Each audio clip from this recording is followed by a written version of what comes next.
দাবি ছিল, আশা ছিল এবং আশ্বাস দেওয়া হয়েছিল যে বিষ্ণুপুর জেলা গঠন করা হবে। মানে অখণ্ড মেদিনীপুর ভেঙে যেমন পূর্ব মেদিনীপুর, পশ্চিম মেদিনীপুর, ঝাড়গ্রাম এই ৩টা জেলা গড়ে উঠেছে, তেমনিভাবে বাঁকুড়া জেলা ভেঙে বিষ্ণুপুর জেলা গঠন করার কথা ছিল। কথা ছিল বলতে এরকম একটা দাবি উঠেছিল বা এখনো উঠেছে যে বাঁকুড়া জেলা ভেঙে বিষ্ণুপুর মহকুমা নিয়ে বিষ্ণুপুর জেলা গঠন করা হোক। তো আমরা দেখলাম সম্প্রতি রাজ্য সরকার পশ্চিমবাংলায় আরও 5টা নতুন জেলা গঠনের একটা প্রক্রিয়া শুরু করতে চলেছেন, কিন্তু সেই 5টা নতুন জেলার মধ্যে বিষ্ণুপুর জেলার নাম নেই। যাই হোক, এই বিষয়টা নিয়ে আমার একজন বন্ধু, বিষ্ণুপুরের বন্ধু, খুব উষ্মা প্রকাশ করেছেন, খুব অভিমান প্রকাশ করেছেন। শুধু তিনি নন, মানে আমার সেই বন্ধুটি শুধু নন, এরকম আরও অনেক মানুষজন আছেন যাদের সাথে বিষ্ণুপুরের একটা আবেগ জড়িয়ে আছে। ইভেন আমিও, আমরা বিষ্ণুপুরকে ভালোবাসি।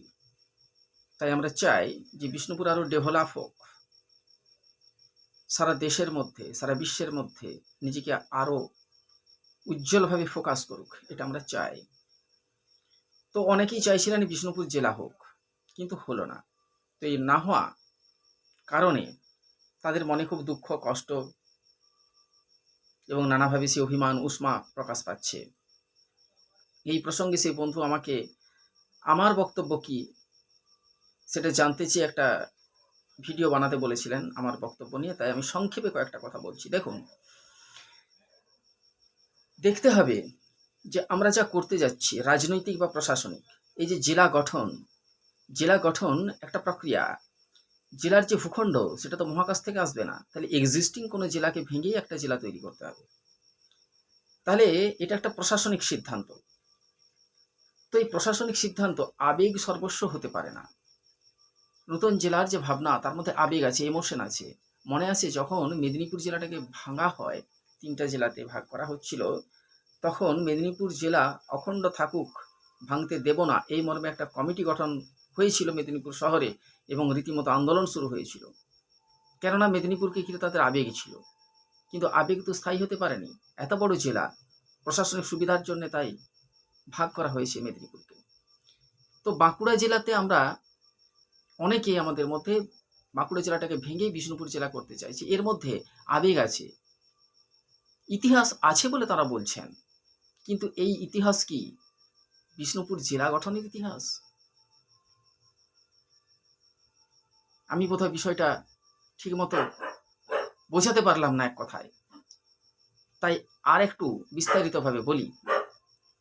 বিষ্ণুপুর মানে কিন্তু শুধুমাত্র বিষ্ণুপুর শহর নয়, বিষ্ণুপুর মানে শুধুমাত্র বিষ্ণুপুর মহকুমা নয়। বিষ্ণুপুর মানে হলো অখণ্ড মল্লভূম। এই মল্লভূমির সীমানা ছিল উত্তর পশ্চিমে দামিনিকো, যে বর্ডার লাইন, তাকে বলা হতো দামিনিকো সাঁওতাল পরগনা, সেখান থেকে শুরু করে একেবারে খড়গপুর পর্যন্ত।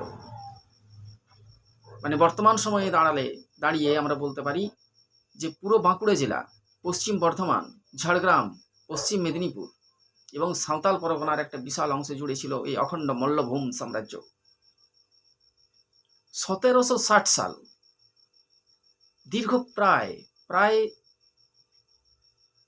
1000-এর চেয়েও বেশি বছর পর ব্রিটিশরা, ইস্ট ইন্ডিয়া কোম্পানি এই মল্লভূম, বিষ্ণুপুর কেন্দ্রিক যে মল্লভূম, তাকে অধিগ্রহণ করেছিল 1760 খ্রিস্টাব্দে। তারপর বিভিন্ন সময় এই এলাকাটাকে ভেঙে কখনো বর্ধমানের সাথে, কখনো বীরভূমের সাথে যুক্ত করা হয়েছে। বিস্তারিত ইতিহাস আলোচনা করতে গেলে দীর্ঘায়িত হবে, আমি সেটা করতে চাইছি না। তাই আবেগটা আমাদের শুধুমাত্র বিষ্ণুপুর শহরের উপরে নয়, পুরো মল্লভূম, অখণ্ড মল্লভূমির উপর থাকা উচিত। জেলা সদর আমরা করতে চাইছি, জেলা করতে চাইছি বিষ্ণুপুরকে। এখন জেলা কেন করতে চাইছি, জেলা কাকে বলবো? রুরাল এবং আরবান আমরা একটা জেলা সদর বানাতে চাইছি বিষ্ণুপুরকে, জেলা করতে চাইছি মানে জেলা সদর বানাতে চাইছি। তাহলে জেলা সদর কাকে বলবো আমরা?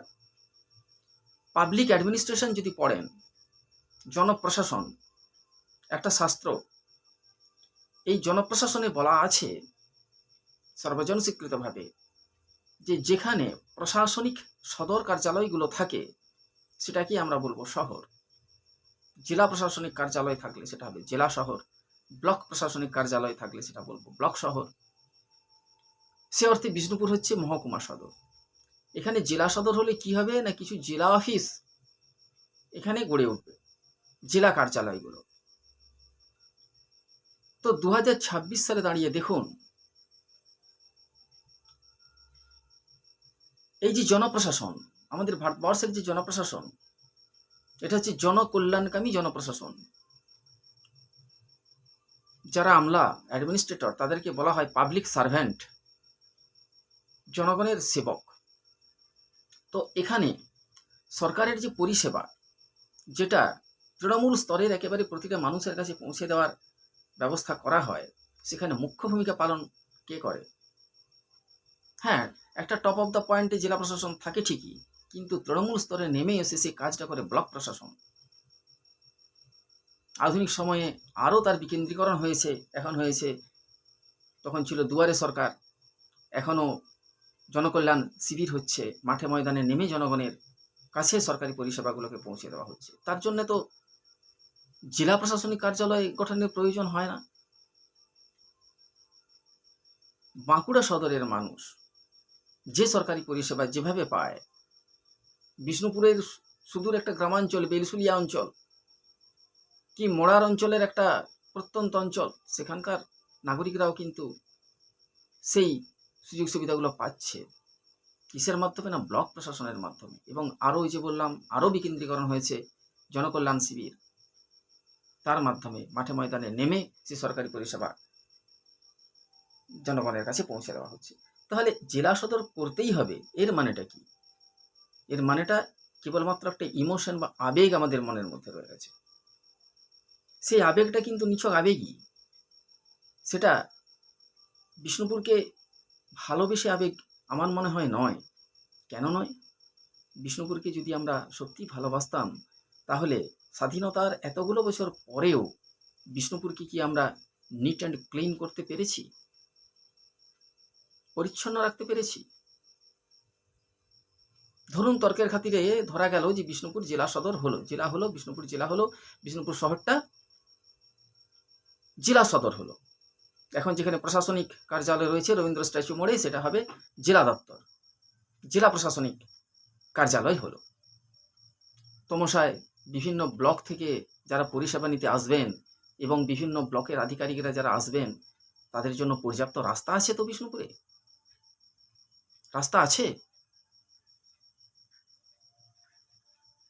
বিগত কয়েক বছরের পরিসংখ্যান নিয়ে দেখুন, বিষ্ণুপুরে পর্যটকের সংখ্যা ক্রমশ কমে আসছে।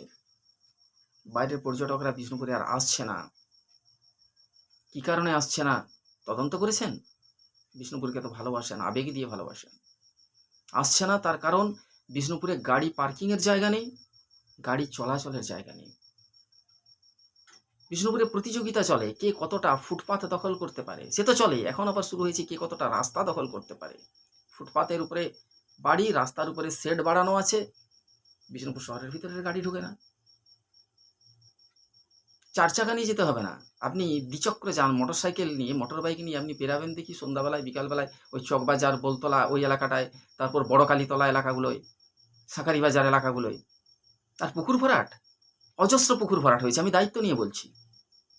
কে পারমিশন দিল হে পুকুর ভরাট করে বিষ্ণুপুর মিউনিসিপ্যাল এলাকায় বাড়ি করার? এ রন্ধ্রে রন্ধ্রে ঘুঘুর বাসা আছে, এগুলো আপনাদের চোখে পড়ছে না, তাই না? 7টা ঐতিহাসিক বাঁধকে শেষ করে দেওয়া হলো, মজিয়ে মজিয়ে সেই মাটি, সেই ভূমি প্লট করে বিক্রি হচ্ছে। শ্যাম বাঁধ, কৃষ্ণ বাঁধ, এগুলো আপনাদের চোখে পড়ে না, তাই না?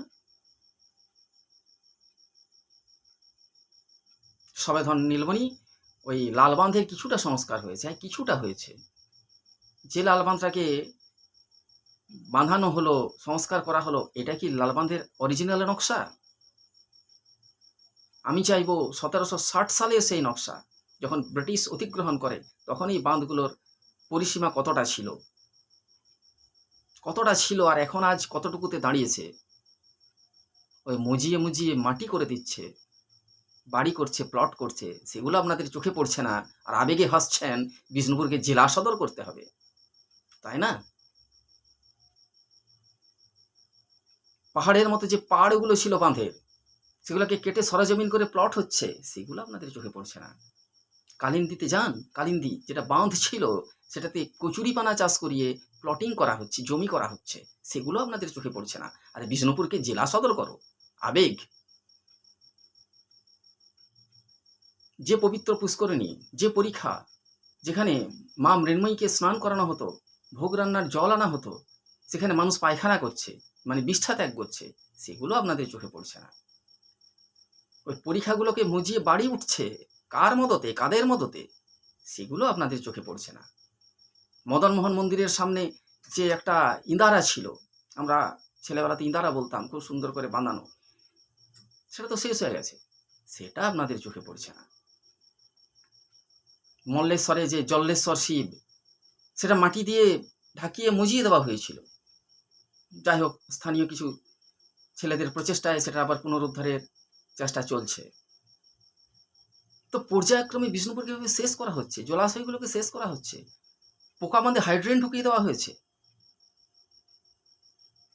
পোকা বাঁধের যে শহরের যে হাইড্রেনগুলো, নোংরা আবর্জনা, সেগুলো বাঁধে ঢুকিয়ে দেওয়া হচ্ছে।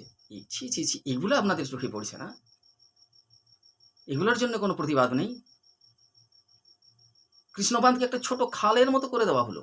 বার করুন 1760 সালের ম্যাপ, অত দূরেও যদি না যাবেন, 1947 সালের 29শে ডিসেম্বর, 1947 সালের 29শে ডিসেম্বর বার করুন সেই নকশা, যে বাঁধগুলোর পরিসীমা কতটা ছিল আর আজই বা কতটাতে দাঁড়িয়েছে। প্রতিবাদ করবেন না? না, করবেন না। ওই আবেগ, বিষ্ণুপুরকে জেলা হতে হবে, আবেগ দিয়ে মহৎ কাজ হয় না। তাই বলছি, আসুন প্রতিবাদ করুন, সম্মিলিত প্রতিবাদ, যদি বিষ্ণুপুরকে ভালোবাসেন। যে জলাশয়গুলোর অরিজিনাল যে নকশা, যে মন গড়া যা খুশি একটা খালের মতো কেটে দিলাম, এটা কৃষ্ণবাঁধ হয়ে গেল, একটা মন গড়া খালের মতো কেটে দিলাম, সেটাই লালবাঁধ হয়ে গেল। আরে ভাই, ওটা লালবাঁধের এলাকা নয়, আয়তন নয়, ওর থেকে অনেক বড়। কৃষ্ণবাঁধের এলাকা ওর চেয়ে অনেক বড়। পরীক্ষাগুলো কোথাও খাটাল করেছে, কোথাও জমি করেছে, কোথাও ঘরবাড়ি উঠছে, কার মততে? কালিন্দিও শেষ হয়ে গেল, যমুনা বাঁধও শেষ হয়ে গেল। তাহলে এগুলো পুনরুদ্ধারের জন্য কোনো প্রচেষ্টা নেই, এই ইতিহাস ঐতিহ্যকে পুনরুদ্ধারের কোনো প্রচেষ্টা নেই। আর বিষ্ণুপুর জেলা হোক, আবেগ, আবেগ দিয়ে মহৎ কাজ হয় না। আগে এই দাবিটা তুলুন, নাগরিক কমিটি গঠন করুন, নাগরিক সমাজকে সংগঠিত করুন। পলিটিক্যাল মুভমেন্ট দিয়ে হবে না, কারণ এই বাস্তুঘুঘুর বাসায় মধু সবাই খাচ্ছে, সেটা আমরা বিলক্ষণ টের পাচ্ছি। তা না হলে প্রতিবাদ হয় না কেন? পরিশেষে বলবো যে এই যে অখণ্ড মল্লভূমির যে স্বপ্ন, সেই স্বপ্ন আমিও দেখি, আপনারাও দেখেন। তাই আসুন দাবি জানাই যে বাঁকুড়া, পুরুলিয়া, পশ্চিম বর্ধমান, সাঁওতাল পরগনার দামিনী বর্ডার লাইন পর্যন্ত, ঝাড়গ্রাম, পশ্চিম মেদিনীপুর, একদম খড়গপুর পর্যন্ত, এই যে এলাকাটা, যেটা সাবেক মল্লভূম সাম্রাজ্য ছিল, এটাকে নিয়ে মল্লভূম ডিভিশন তৈরি করা হোক, মল্লভূম ডিভিশন তৈরি করা হোক। তারপর এই মল্লভূম ডিভিশন ডেভেলপমেন্ট অথরিটি তৈরি করা হোক, যেমন আড্ডা, আসানসোল, দুর্গাপুর ডেভেলপমেন্ট অথরিটি, যেমন পাহাড়ে দার্জিলিংয়ে আমরা দেখতে পাই পার্বত্য পরিষদ, সেরকমভাবে এই এলাকাটাকে নিয়ে মল্লভূম উন্নয়ন পরিষদ গঠন করা হোক, আলাদা একটা ডিভিশন, জেলাও থাকবে আবার পরিষদও থাকবে। এটা তো হতে পারে না। একই ভৌগোলিক আয়তনে, একই ভৌগোলিক এলাকাতে আশ্চর্যের বিষয়, এখানে জেলাও আছে আবার পরিষদও আছে। তাই বলছি, এই ক্ষুদ্র জেলার সীমানাটাকে ছাড়িয়ে এই যে বৃহত্তর মল্লভূমের যে মানচিত্র আমি তুলে ধরলাম, এই পুরো এলাকাটাতে এলাকাটাকে নিয়ে মল্লভূম ডেভেলপমেন্ট অথরিটি তৈরি হোক। আর বিষ্ণুপুরকে এই যে ঘুঘুর বাসা যেগুলো হয়েছে এগুলোকে সব উৎখাত করুন। বুলডোজার থেরাপি শুধুমাত্র কি উত্তরপ্রদেশে চলবে আর শিয়ালদা চত্বরে চলবে? কেন কলকাতা বড়বাজারে চলবে না? কেন কেন বিষ্ণুপুর চকবাজার বাহাদুরগঞ্জে চলবে না? কেন বড় কালীতলায় চলবে না? কেন কৃষ্ণগঞ্জ মাধবগঞ্জে চলবে না? কেন সরকারি বাজারে চলবে না? যারা পরিবেশ নিয়ে বড় বড় কথা বলেন, জলাভূমি বাঁচাও, বনভূমি বাঁচাও, তারা বিষ্ণুপুরের 7টা বাঁধের বেলায় নীরব কেন? এই প্রশ্নগুলো তুলুন, জ্বলে উঠুন, জেগে উঠুন। নমস্কার। মা মৃন্ময়ী এবং ঠাকুর মদন মোহনের কৃপায় প্রত্যেকে ভালো থাকুন, সুস্থ থাকুন, জাগ্রত হন।